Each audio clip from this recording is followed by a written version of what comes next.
I'm waiting on you guys to let me know when to go.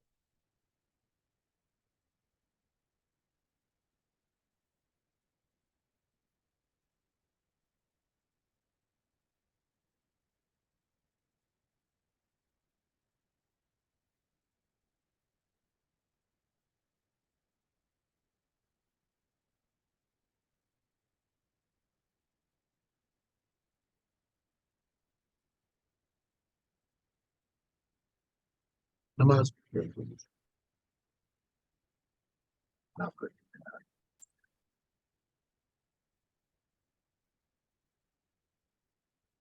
go ahead now. We're ready for you. You ready to go? Yeah, you can go. All right, all right.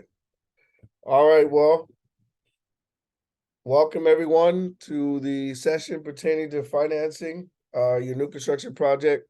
Thank you guys for showing up to the conference. Forgive me, I'm a little under the weather today, so I'm gonna sound a little funny, maybe a little foggy, but we'll have some space and time, hopefully at the end, for you guys to ask some questions.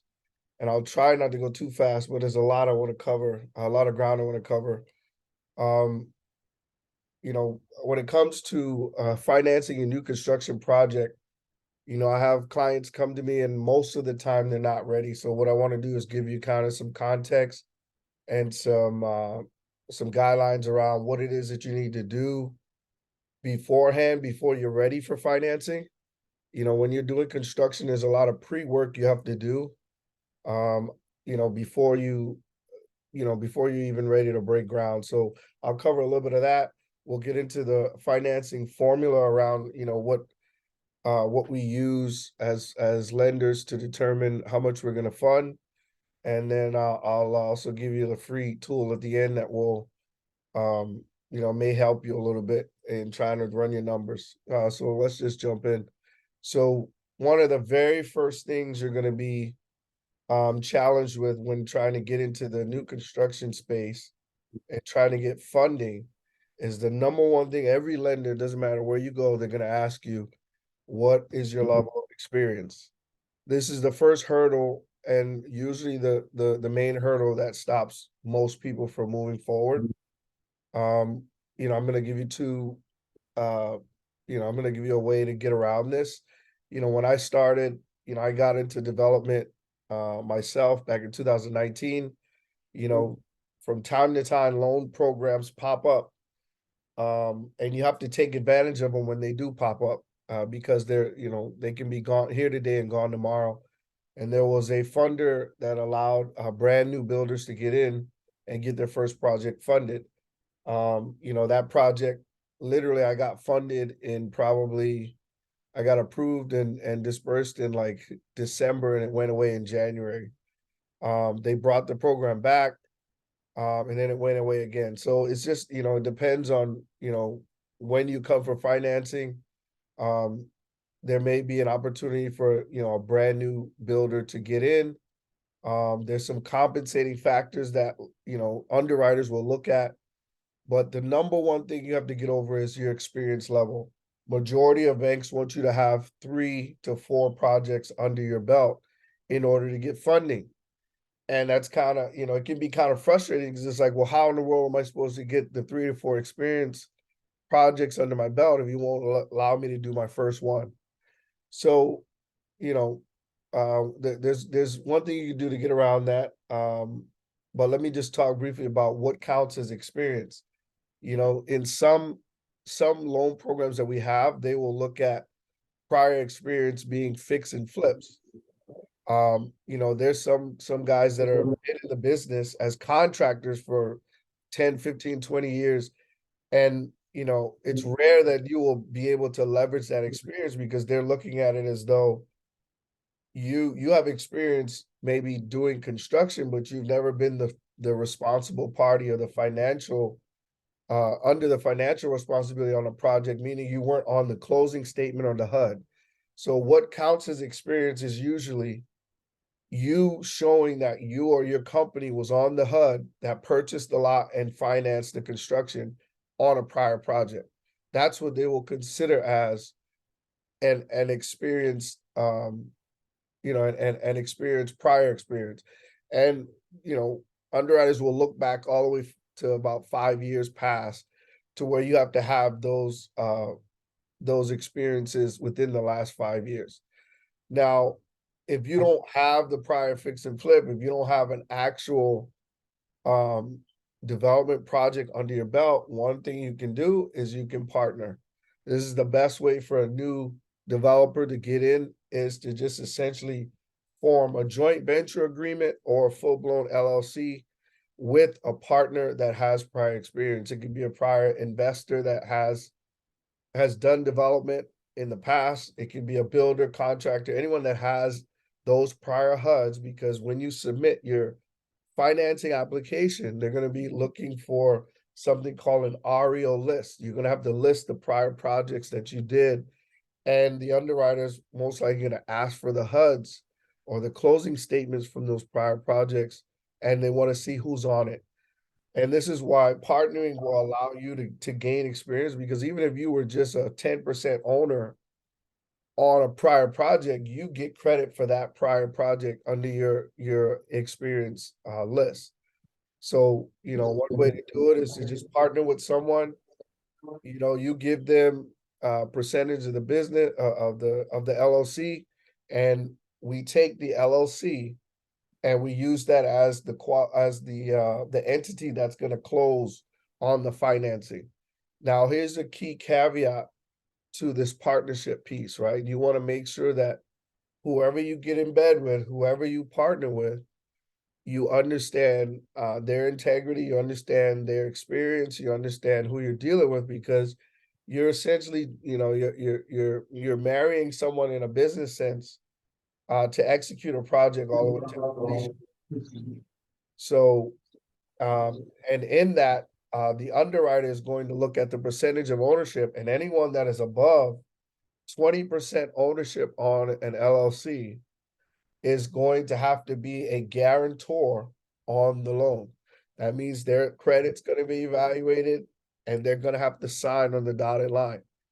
Now, a way to get around that is to make sure that that person is under the 20% rule, and then you can go with just one party. And keep in mind, whenever we're evaluating the credit of the guarantors, the lowest score is who we go with. Um, so it's important you pay attention to who it is that you are partnering with, because this can come into play.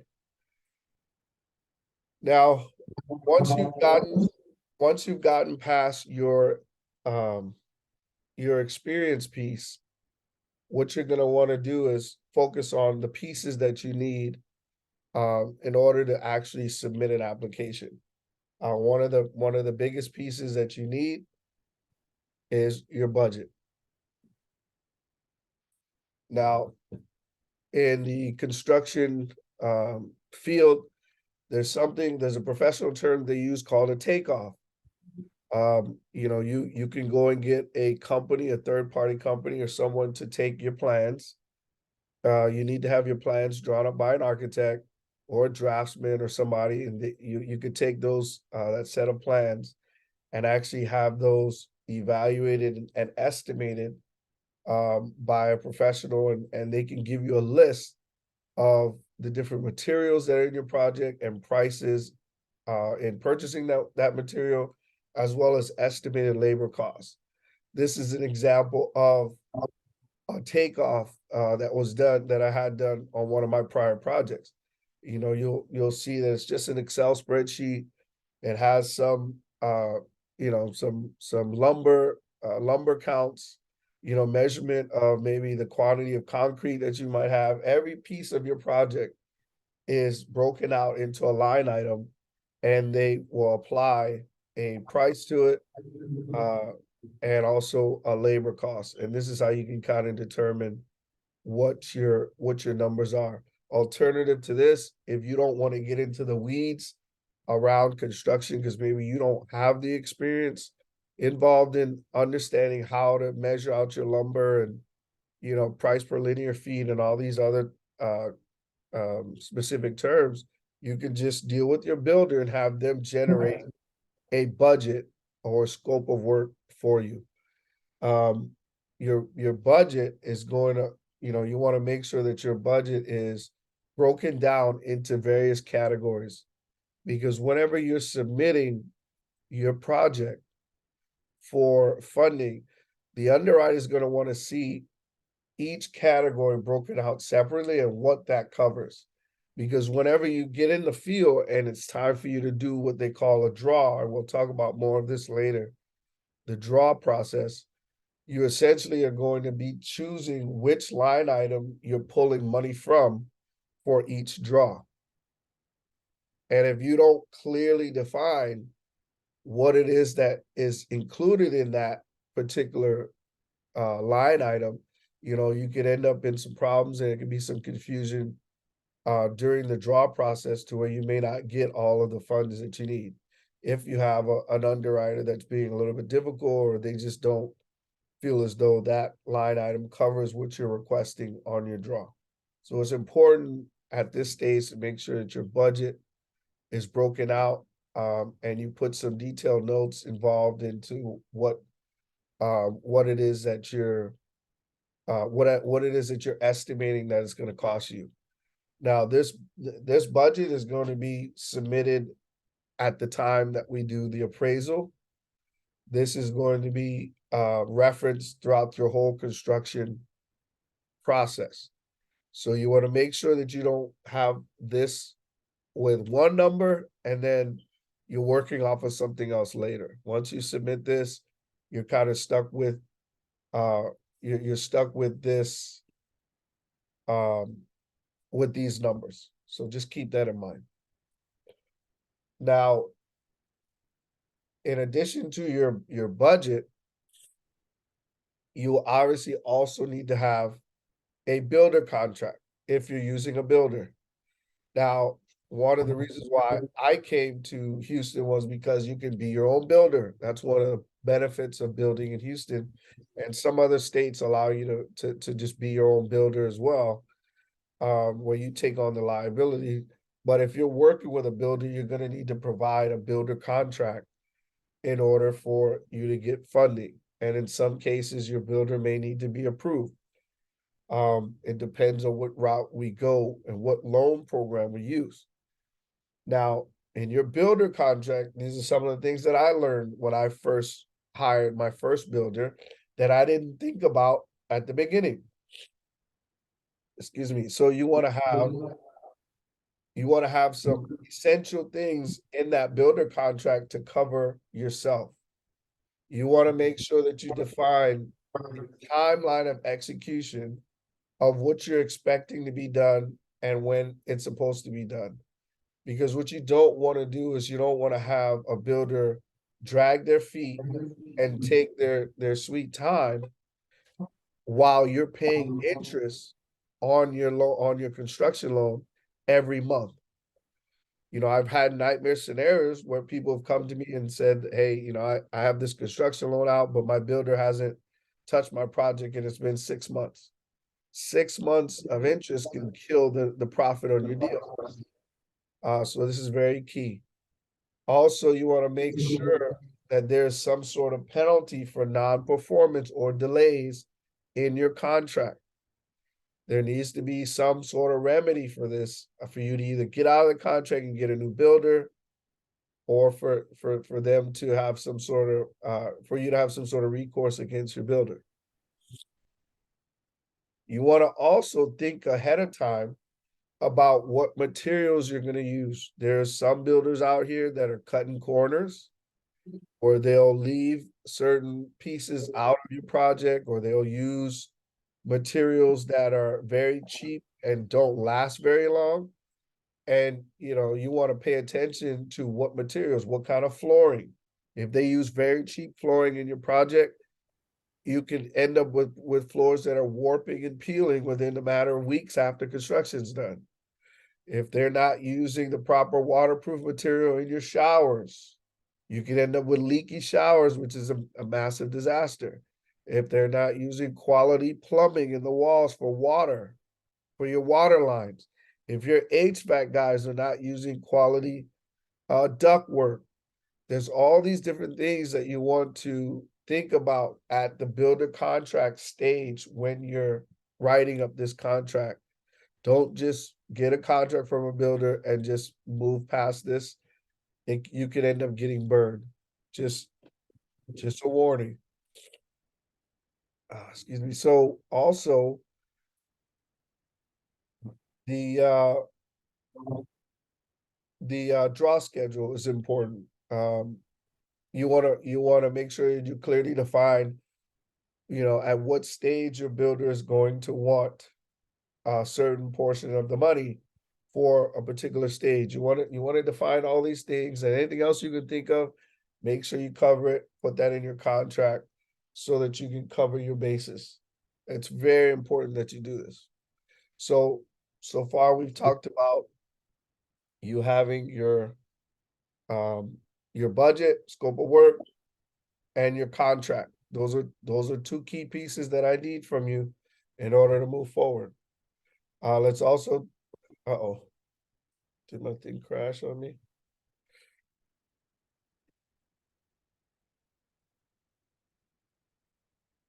Oh, what happened here? 1 second.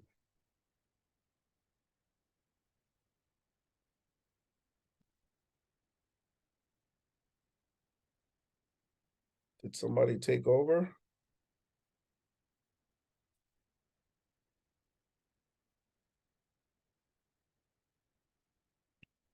Looks like my screen is not, I'm not able to. Uh-oh. Let me restart a keynote. Try to share your screen again. Okay.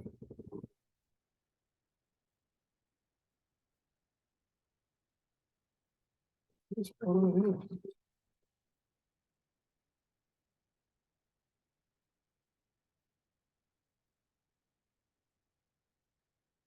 Got a little malfunction. 1 second.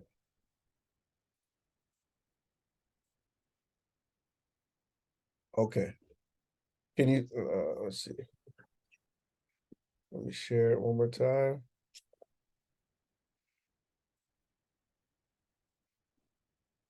Can you see it again? Goes in. Can you see? Yeah, we can see. Okay, all right, sorry about that, guys. All right, so builder contract. Now we're gonna one other piece in that builder contract that you want to consider is the builder pay structure. This is important because if you go with a fixed retail price with a lot of retail buyers do with builders, it's just kind of a black box. If you just say, okay, yeah, I'll pay you $300,000 for a project, and you don't specify any details around that, you don't know what they're spending on different things. So you could get bitten by going with just a fixed retail price. One of the models that I think is fair is to do a cost plus model, to where essentially you're getting your raw costs, whatever the builder's paying for materials and labor is your fixed cost, and then what you agree to a percentage above that, whether that's 15, 20, 25, whatever the builder agrees to, they get a fixed percentage on top of the actual build cost. So if the cost is 100,000, essentially you're going to pay 125,000 if their profit margin is 25%. So cost plus model is ideal. Now, when trying to acquire a piece of land, one of the, you have several acquisition options when it comes to getting a piece of land. Some people will think about financing their land, but my recommendation is to just buy cash. The reason why I say cash is the best way is because there's a lot that you have to consider when getting your land ready for financing and ready for a project. There's a lot of work that you have to do for your entitlement process and your permit process, right? So you have to think about what are you going to put on it, what plans are going to get drawn up. You have to actually submit plans to the city to get your permitting done. There's soil studies that have to be done. So a lot of this stuff can take weeks and months to get completed. There's not many sellers out here that are going to allow you to tie up land under contract for you to figure all this out. If you can get that, get a seller to do that, then great. Tie it up under contract, put a clause in it that says, contingent on permit approval, and then we can finance the land cost in the construction loan if there's room. And I'll cover that piece of whether or not it's capable to be financed later on when I talk about the formula.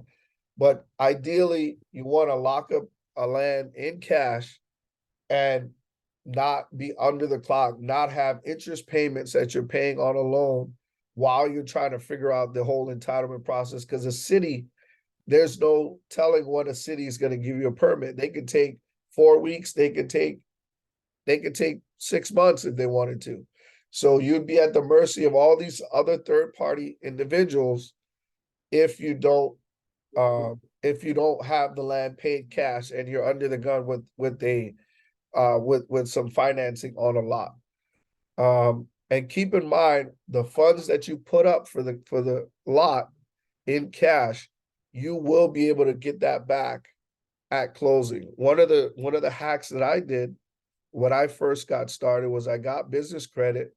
I got business credit cards that were 0% interest for like 12 months. And what I did was I wired the funds from my cards to title, and it essentially looked like cash. There was no bank knew about the credit cards because these were in my business name. It looked just like if it was a cash transaction. And those funds that were applied to that lot, because it was free and clear of any lien, when it was time for me to do my construction financing, I get credit for that money that was applied to the lot. Because as far as anybody knows, that on the settlement statement for that land, it shows that I purchased with cash. So that's a little nugget. There is financing options. They don't, a lot of banks will not fund very much of the land. They may cover at the most 50 to 65% of the actual land cost. So you can explore that. There's some hard money lenders. There's some local banks that will do it. I really personally don't have any funding options for you to just acquire land. It would have to be acquired at the same time we do the construction loan. But it is possible. I know some people that have gotten funding for the land. But you got to be very careful because you got to calculate your carrying costs, and if anything happens during that process, it can really eat into your profits.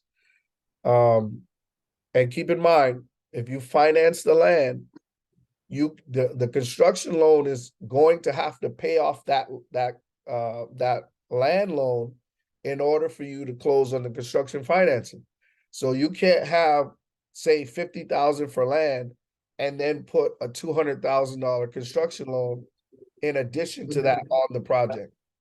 There's no construction loans don't take second position when it comes to financing. They always want to be in first position and pretty much the only lien on the property. So that's very important to understand is, your land has to work in the overall numbers of your project.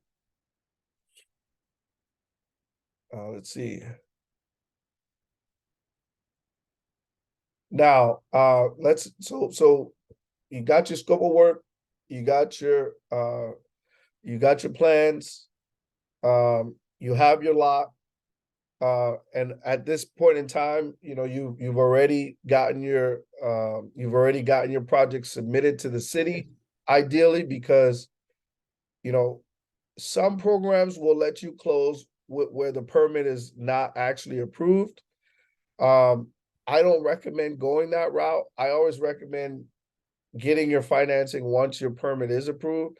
So you want to at least, you can start the funding process once the permit is actually in the city and it's moving forward. We can start the process and get the appraisal done and some of the other stuff in the meantime.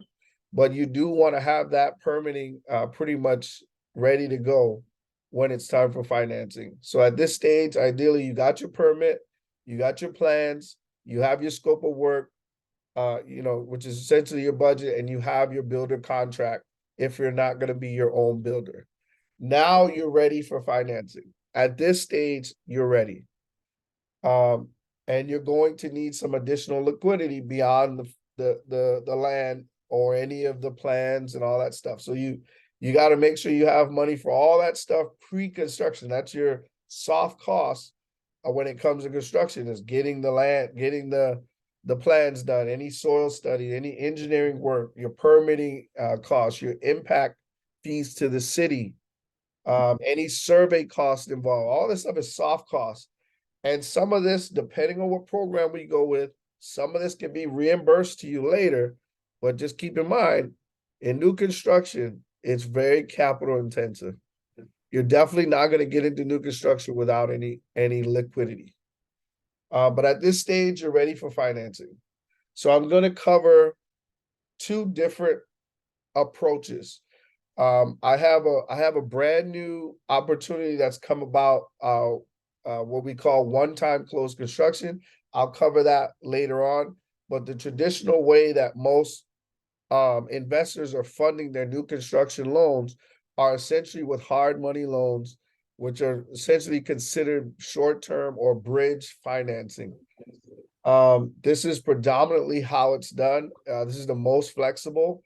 It is not based on your personal income.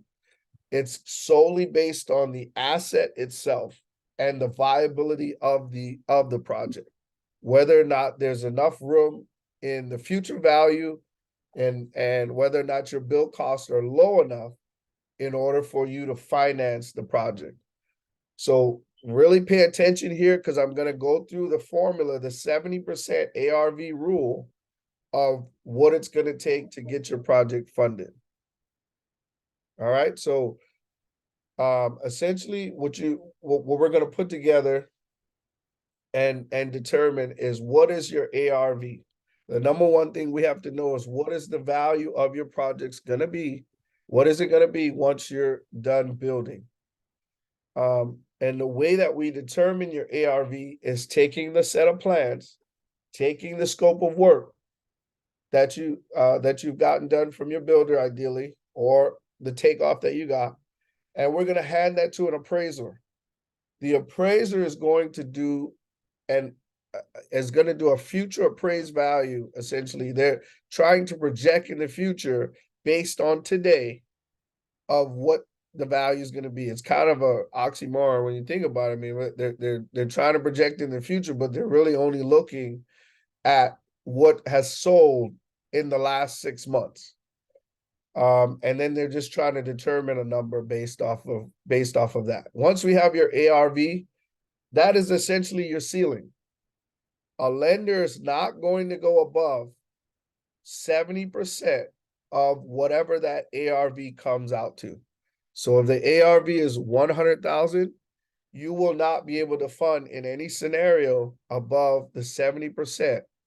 Well, actually, I have to take that back. There is one program that I do have for experienced builders where they will let you tack on interest payments to the end, but that's a different topic. That's a caveat for a specific situation. But the rule of thumb is 70% ARV, right?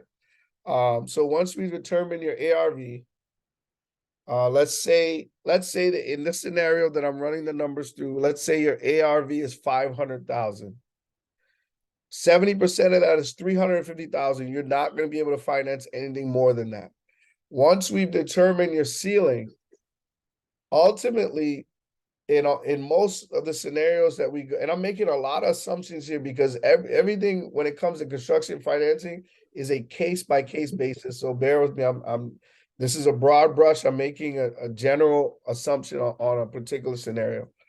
So most of the time, the underwriter is going to go with the lesser of either your build cost or the 70% ARV. So if your ARV, if your 70% of your ARV is at 350, but your all-in cost is 300,000, they're gonna go with the lower number of what your actual cost is. They're not gonna just give you a free 50,000. So it's the lesser of the 70% ceiling or actual bill costs. So let's say in this scenario, our max loan amount is 350. Now let's say that our plans and budget, the budget for the bill cost, let's say that that's 300,000 for us to actually construct this building. Now let's also assume the land cost was 50,000. We're also going to assume that we paid cash for that land, or essentially it doesn't have a lien on it. So now we're looking at our total number being the 300,000 for the build and 50,000 for the land that we paid free and clear. All right. And remember that I said the 50,000 or the money that you paid cash on the land, you can get credit for. So in this scenario, what's going to happen next is the lender is going to say, okay, your numbers are 350 to get it done. You're right at your ceiling. 70% is our max. Now we have to look at your skin in the game. We want you to put up 15% skin in the game in this project. We want to make sure that your down payment is 15% of the project. So they're going to look at what's called your LTC, loan to cost, right? They're not going to fund any more. And we're talking about single family residents here, because these numbers change whenever you get to more units, anything above 1 unit. We're talking about a single family residence. In this scenario, the underwriter says the guidelines are that we will cover 85% of the cost. You need to bring the other 15%. Now, we already paid 50,000 in the land. So does our 50,000 cover the 15%? Well, let's see. If we take 15% of the cost of the land and the project, we're at 52.5. So we're right under. So they will give credit for the 50,000. However, you still have additional cost of 2,500 to meet your 15% down. And outside of all of this other stuff, you have closing costs still. Closing costs involve your title fees. It involves things like your loan points, origination points, stuff like that, right? That is outside of any down payment requirement. I always tell people roughly estimate anywhere from 3 to 6%, usually go on the higher end of that. Whenever you're running your numbers, estimate about 6% of your costs to be what it's going to cost you in closing costs. So if we now combine the fact that we're our skin in the game, the 15% that we need, we're 2,500 short on that. And we have our closing costs of, let's say, 18,000. Cash to close in this scenario will be 20,500, in addition to what we spent on the land. And I want to let that sink in for a minute. I wish I was there to where we could make it more interactive, to have some questions right here, but I think we're going to leave that for the end. But essentially, we have our and we go all the way to the beginning. We have our ceiling, our ARV, 70% of the ARV. The ARV came in at 500,000. 70% of that is 350. Our budget bill cost is 300. Our land cost 50. We paid cash for that out of pocket. The underwriter wants us to have 15% skin in the game. That's we're 2,500 short on that, so we got to come up with another at 2,500 plus the closing costs, and that's going to determine how much we need at the closing table to get funded. So essentially, your actual loan number or the money that's going to be held back from the lender is actually only going to be that 300,000 for your bill costs. because you covered the other 52.5. So in this scenario, your entire budget's covered. If we were in another scenario where you were way over the 70% ARV, then your cash to close would be a lot higher. You'd have to bring additional funds to the closing table. All right, so let me.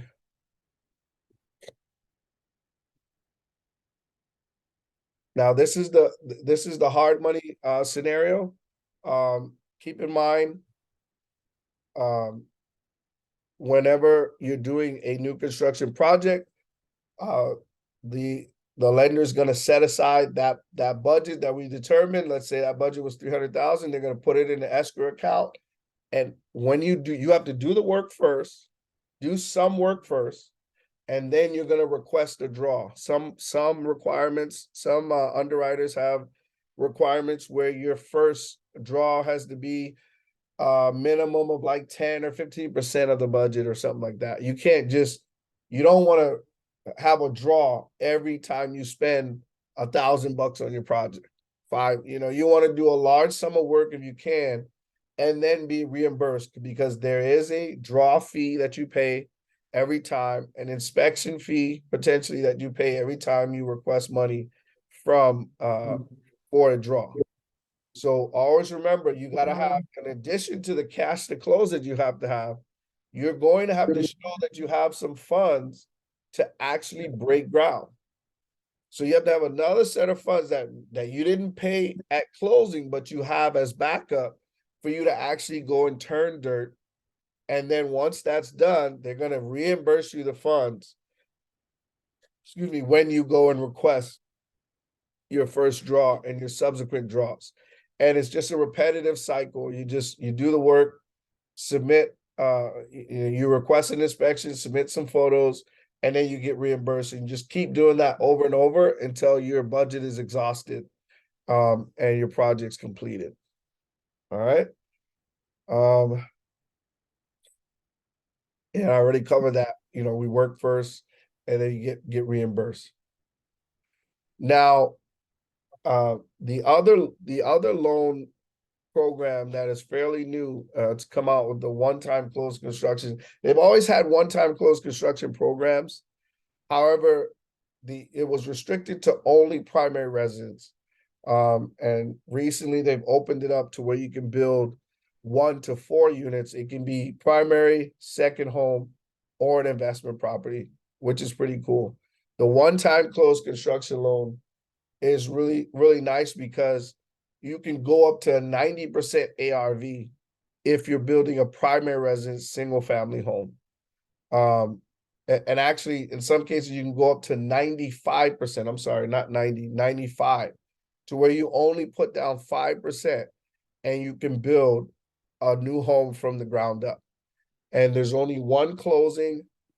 It's all front loaded at the beginning. You determine what your construction budget is. And then what they do is at the end, they'll roll all the costs that you've spent. They'll roll it into a final 30-year fix or whatever you chose for your permanent financing. And it'll just be modified at the end and converted into a long-term loan. There's no additional closing involved. With the hard money route, you have the construction loan, and then when your construction loan's done, 12 months or 6 months or however long later, you have to then requalify, recheck your credit, and do another closing in order for you to put long-term debt. With the one-time closed loan, you actually get to do all of the work at the beginning. You're not requalifying as long as your construction doesn't take more than 12 months. You're not requalifying for the loan. You qualify one time today.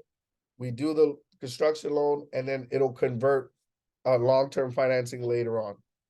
A couple of the pros, you get single-digit interest rates. So for hard money construction, you're probably starting at about 11, 12, 13% interest rates on those type of loans today.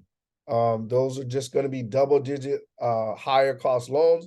I tell people, don't worry about the actual interest rate as much because it's short term, it's temporary, but you have to make sure it works out for your numbers and that it doesn't eat too much into your profits. Once again, with this is one-time close instead of two, ability to float down your rate, meaning a year from now, if you're done with construction and rates have dropped for whatever reason, for the election or whatever happened, and it drops a significant amount, you get to drop your rate as well and take advantage of the drop. Like I said, you can do 1 to 4 units, lower down payments for primary residents, and you can finance 2 to 4 units. With this program, you cannot be your own builder. You have to hire a third-party builder, and that builder has to be approved. So there's an application process, an application fee for that builder to be approved. Some builders don't want to provide information and documentation, so you have to definitely check with your builder and make sure that they're comfortable getting approved before you can even do this loan program. That's kind of inconvenient, but they want to make sure that you don't get stuck in a scenario with a builder that's insolvent, somebody that's not going to finish your project, and you end up dead in the water, right? So the conventional financing formula for the one-time close rule, is similar to the hard money. We're looking at an ARV. However, like I said, this can go all the way up to from 75% to 95%. So a single family primary residence, you can get away with just 5% down. The moment you go to like investment property, they're going to want more, like 10%. And then when you increase units, if you go to 2 units down, it's going to be bumped up to 15% down. And then if I'm sorry, for primary residence, and if it's an investment property and it's 2 units or more, then they're going to want 25% down. So it changes depending on the occupancy type. So let's look at the similar scenario here. We're still looking at let's see, hold on. Did I mix these up?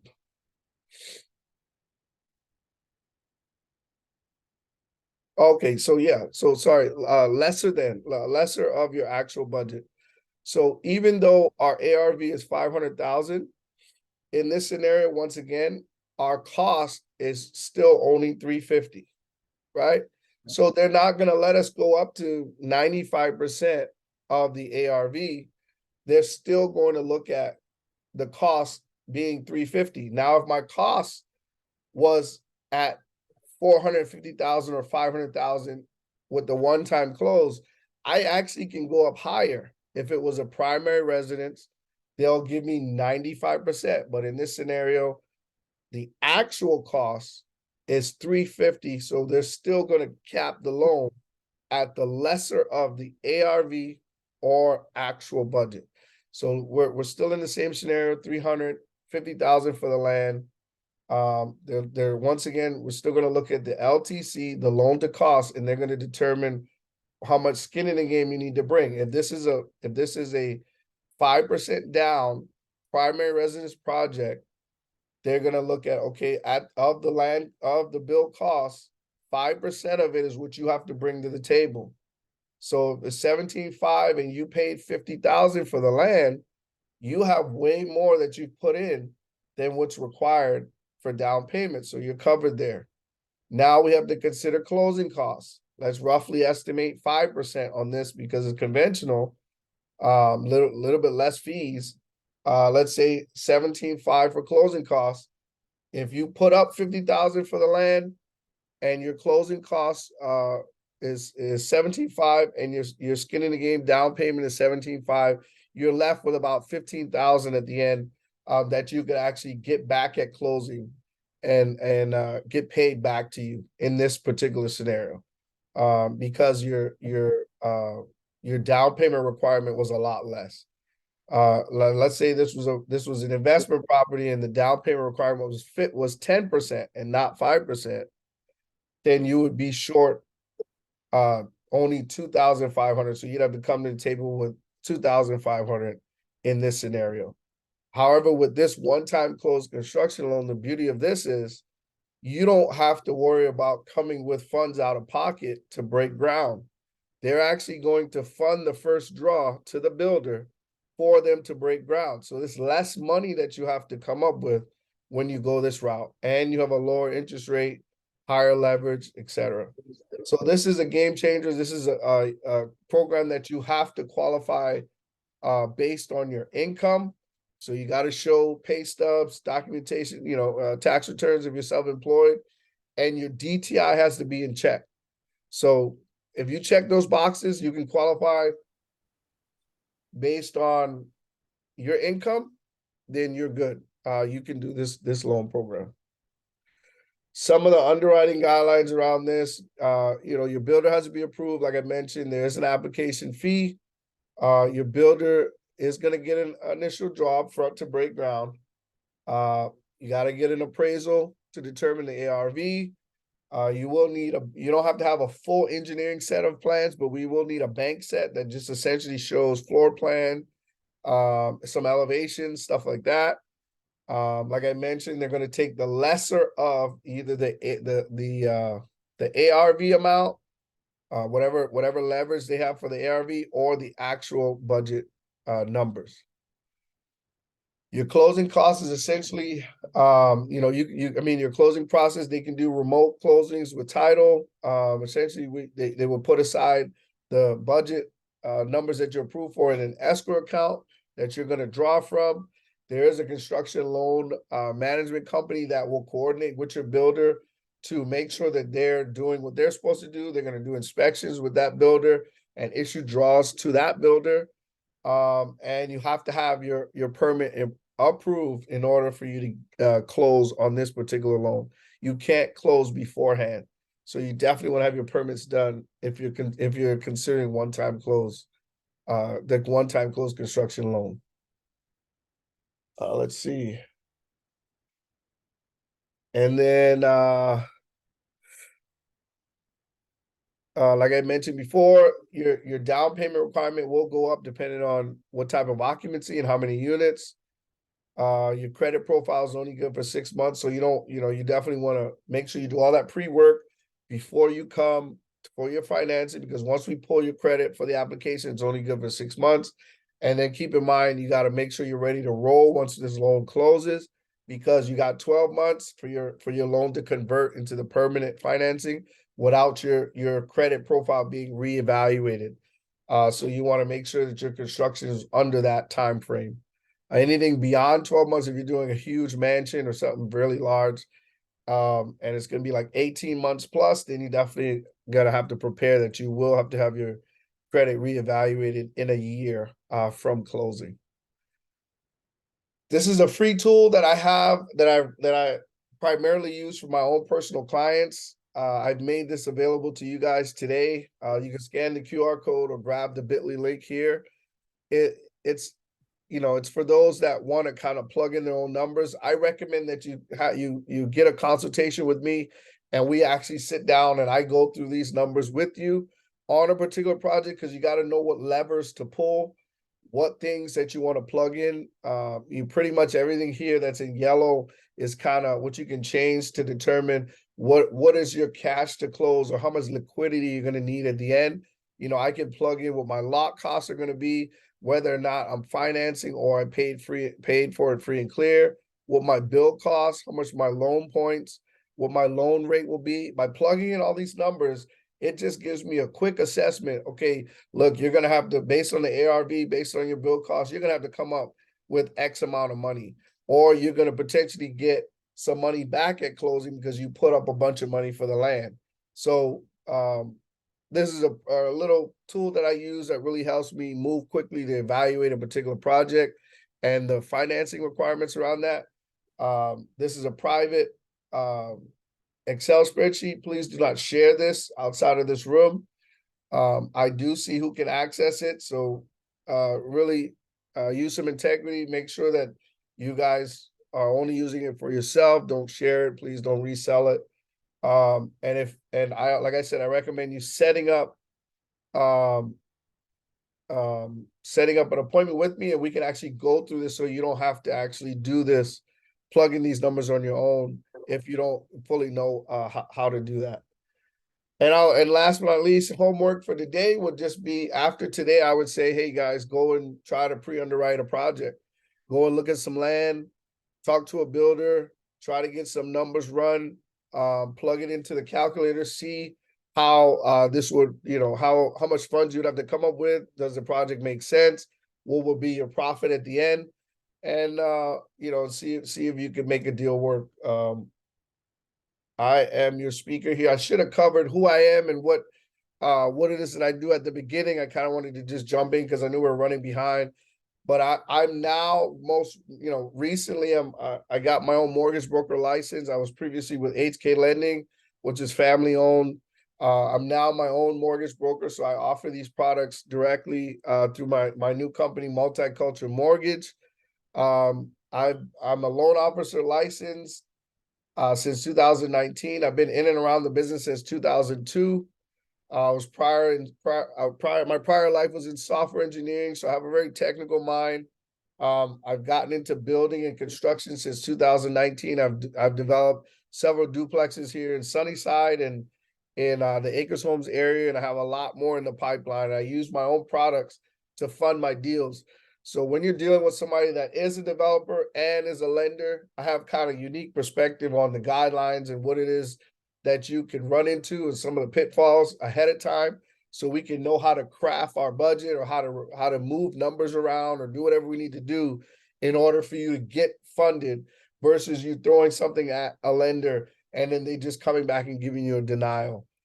So I would definitely recommend reaching out to me, getting on my calendar. I'm on IG, LDUBBCEO. My company is on all these different platforms, IG, Facebook. You can hit me direct on my cell or my office line, or hit me over email. I would love to have a talk with any of you that want to run through a particular scenario, because like I said, this is a broad assumption that I'm making with these numbers. Every case is going to be case by case. There's always going to be some sort of caveat with your particular project, to where your numbers have to be, that may be unique to your scenario. So you definitely want to have a conversation with someone like me to actually get a concrete outlook on your project to see if it can be funded. Thank you all so much for showing up today. This has been awesome. I thank Jason and the team, the conference team, for having me today. It's been a pleasure. A little under the weather, but hopefully you guys heard me clearly, and I don't know if we have time for questions, but I'm open to them.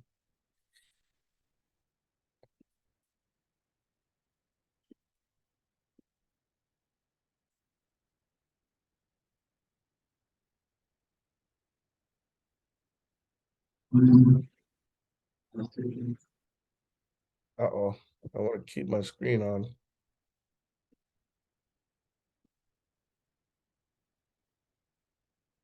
Are we going to do questions or anything now, Jason, or?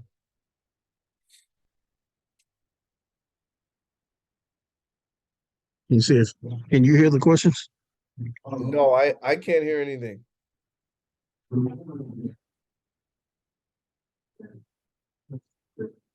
If you guys want to type them here in the chat here, maybe I could read it and then.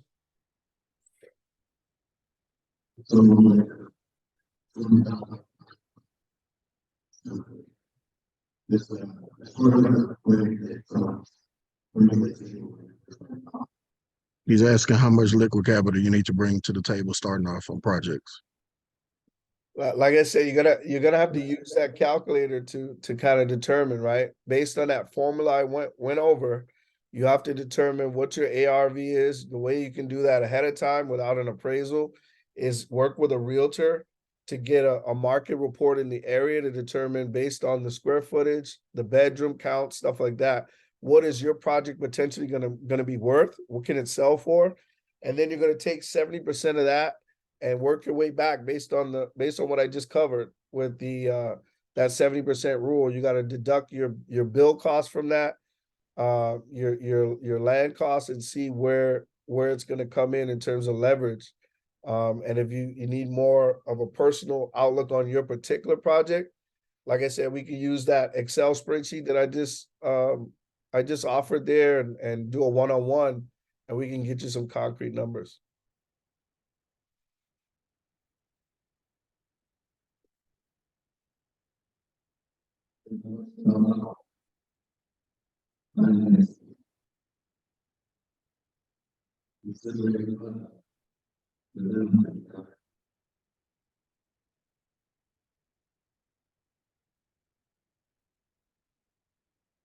There's no more questions right now. Okay. Well, hopefully that means that, hopefully it means I was pretty clear. So if you want to end it, there's no other questions. All right, sounds good. Appreciate y'all having me, man.